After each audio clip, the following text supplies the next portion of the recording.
Welcome to the channel, my name's Rob and I am in the beautiful city of Wrocław and we are at St. Wojciech's Church. Now this is a beautiful church and we have had arrangements to meet a monk Piotr, and he is going to tell us about a part of the church which was left standing and it's in the Baroque style and it is meant to be beautiful. So let's go in. W sumie w takim jednym z najbardziej interesujących zabytków Wrocławia, z tego względu przede wszystkim, że to jest jedno z takich niewielu miejsc, które się całkiem nieźle zachowały pomimo zniszczeń wojennych. So we are now in one of the kind of most interesting, important places in Wrocław. That's one of the places that despite the destruction of Wrocław during the war, this place is exceptionally well preserved. So that's why it's so important for the history of the city. W 1945 roku cały kościół został zniszczony, a tylko ta kaplica uniknęła jakichkolwiek zniszczeń. So in 1945, during the Battle of Wrocław, this church was completely destroyed. So only this one chapel was not destroyed at all, right? It was not damaged when the Soviets were attacking the city. They dropped bombs on the defenders, and this miraculously survived. Dlatego też wszystko, na co patrzymy, ma charakter oryginału. So this is the original decor of the chapel. How old is this? To jest kaplica, która została poświęcona w 1730 roku przez arcybiskupa wrocławskiego Eliasza Daniela von Sommerfelda. So it was consecrated in 1730. Okay. By the Wrocław Bishop. Could you repeat the name? Elias Daniel von Sommerfeld. Yes. Także to jest XVIII-wieczne dzieło sztuki. No jest to kaplica grobowa poświęcona błogosławionemu Czesławowi, czyli jednemu z głównych patronów Wrocławia. W tym roku zresztą świętujemy 60-lecie takiego oficjalnego nadania Czesławowi patrona miasta. So it's a chapel devoted to Saint Czesław.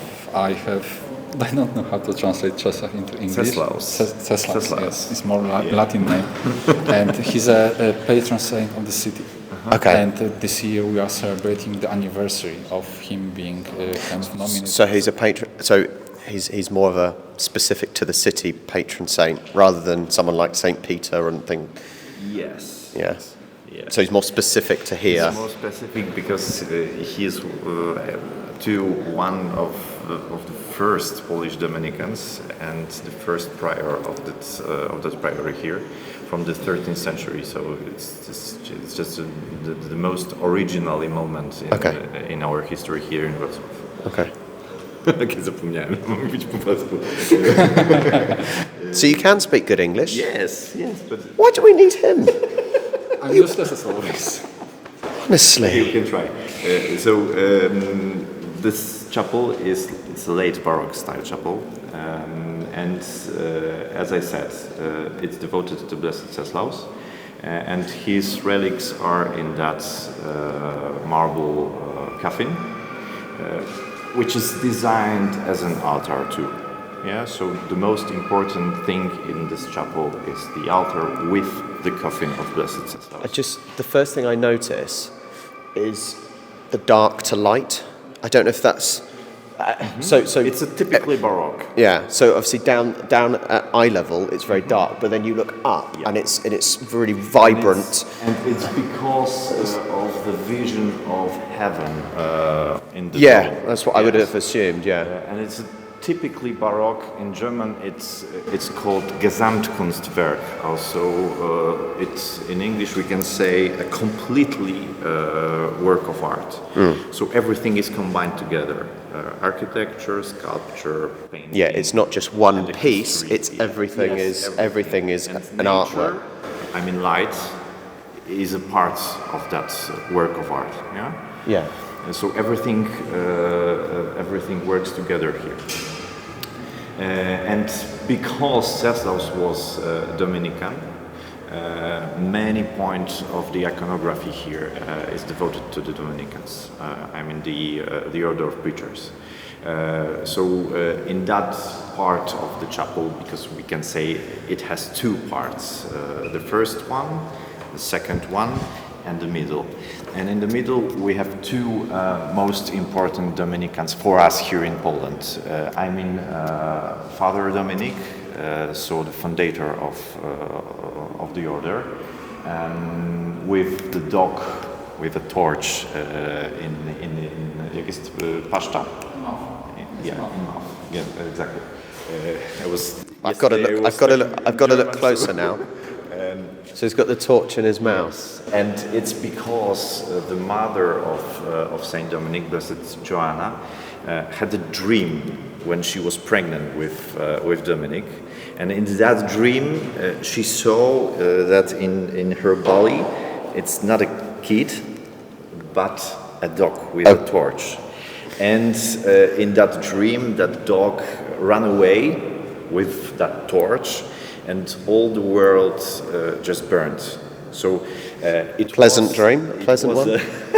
It was a symbol of that what Dominic, as a human, as a preacher, will be doing during his life. Okay. Dominicans, as preachers of the gospel, will burn all the world with the light of Christ. So this is So you're taking it from legend. So when you're saying burning the light of Christ, Yes. you're saying that as a positive. Yes. So it's not literally burning. It's No. it's like a shedding the light, Yes, brightening exactly. things up, just like making light things here making is- things better. Yes, Okay. exactly. Okay. So this is the typical symbol of Saint Dominic. I mean, when you want to recognize him in the iconography, you have to search the dog have with the dog. torch, or a star on his forehead. Yes, just noticed that. Yes. So this is Saint Dominic. And on the opposite, on the other side, it's the first Polish Dominican, the most important, the father of Polish Dominicans. His name was St. Hyacinth. And he was a brother of Blessed Ceslaus. So they together they together entered to the order and zostali przyjęci, to jak powiedzieć?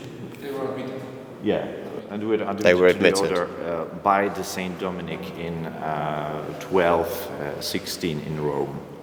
So this is the very beginning of the order, and Hyacinth is the most important Polish Dominican. Yeah. So these two guys are Very important. Yes, are very important, and they are opening the main part of the chapel, devoted to Blessed Ceslaus.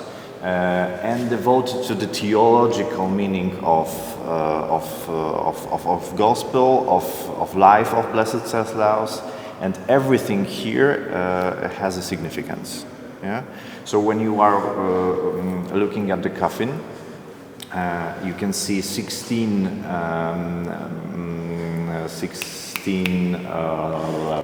Like pictures. Yes, 16. I was wondering about the word. Illustrations. Yeah. Of his life. So it's 16 panels. Now you can see only 3, but when That you they're go around around, it. Yeah. you will see everything. Without this one on the upper of the coffin, because it's invisible now. You have to check on our website. There are some pictures of that. So these are scenes of life of Blessed Ceslaus. They're his sins. So things he's done wrong. Scenes. Scenes. Scenes. Sorry. Yes. So moments of his life. Yes, exactly. Sorry. It's okay. So, what we can say more? These two pictures. These are miracles of Blessed Ceslaus, which he had done during his life, and these miracles were the most important thing during his beatification process. I mean, this one is a miracle of wskrzeszenie? Resurrection of a child, Of a child. which died during an accident. and Blessed Ceslaus made that this child was resurrected. Of course,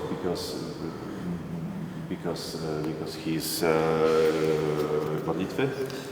Prayers. Okay. Yeah. And the second one is a miracle of nawrócenie.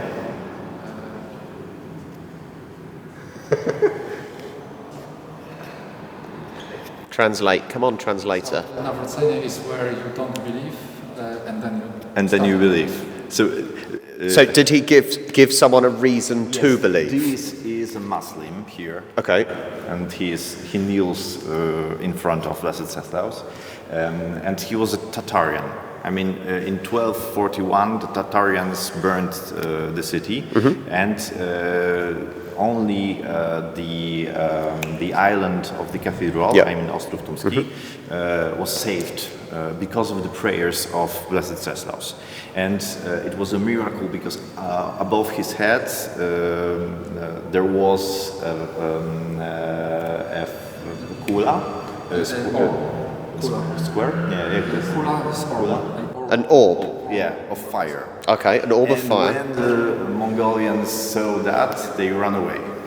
So just because you said Tatarians, so it was Mongolians, right? So it's a different people. So, so Tatars are Muslim people from around Crimea. Yeah. So today they are Ukrainians, and actually we have a Tatar minority in Poland now in Kruszyniany, which is the oldest and only official kind of Islamic minority in Poland.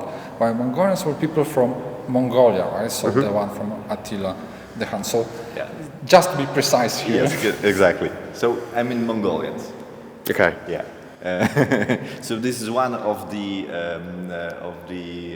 dowódca.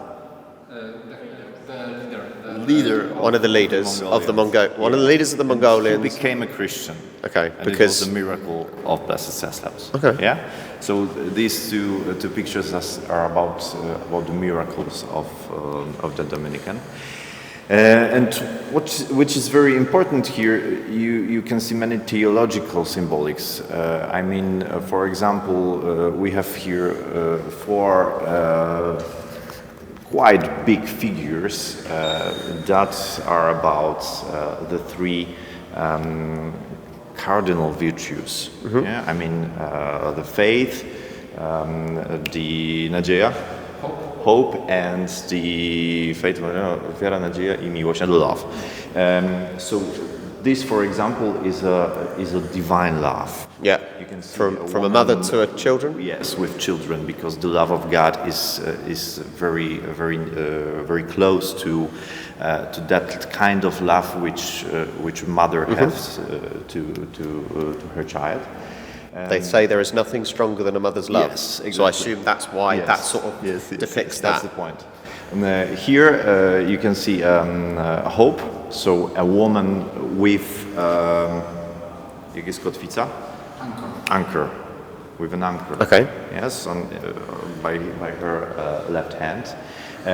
On opposite side, there is faith, and it's a woman with a cross. Yeah. And the 4th figure, it's not a virtue, but it's in Baroque the symmetry was very important. So the artists have to think about what I have to add here to make it even, to make that everything will be equal. Yeah, yeah. So symmetrical. And here is the allegory of the church. So ecclesia in Latin. Okay. And it's a woman with pontifical clothes. So she is she wears a papal clothes. Yeah. She has a chalice in her hand, and the puto is carrying the tiara. Okay. So the crown of the Pope. Because she's very much dressed as if she's not necessarily an authority figure, but I suppose an authority figure. Unlike the others who are just dressed like normal people. Yes. Fascinating. And in the dome, as I said, is a vision of heaven, and it's a moment when the Blessed Ceslaus which is there. You can see him. Yeah. The Dominican. He's entering heaven, and this is a moment when the Blessed Mary just open heaven for him, and he sees now all the saints, all the angels that are waiting for him. So this is the most important moment of his life. Yeah? So everything. Because in Catholicism and a lot of religions, it's about, yes, you have your life on earth, but it's getting to heaven, right? Exactly. Because you're taught that everything you do is to doing the right thing to get into heaven. Yes. So for most people, in religion, that is your aim, right? In life, your aim, and you be good, you do the right thing to get to heaven. So that is the moment of the most important moment in your yeah. life is the moment when you're entering heaven. Yeah.